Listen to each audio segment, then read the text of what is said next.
How long will it take you to get your first 100 sales in your Depop dropshipping store? Now, if you follow what I teach in my school community, which you can join from the link in the description, it should take you no less than 3 weeks. Now, I did this, I got about 35 sales a week when I first started Depop dropshipping and taking it seriously.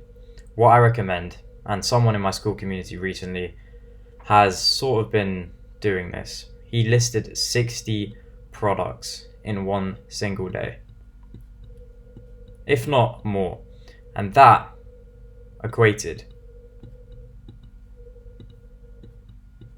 to £60 worth of sales. Now that may not seem amazing, but let's say you keep on doing that and the next day you've posted 120 products. Your product selection and your product range has gone from this to this. It's doubling not each day, but it's increasing by 60 each day.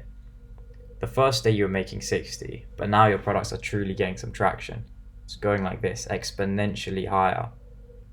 By the end of the week, you can more than realistically expect to be making £100 profit a day if you've already made £60 in a day just from posting with a store without any reviews, by the way, because obviously as you sell more, your store will be more trusted.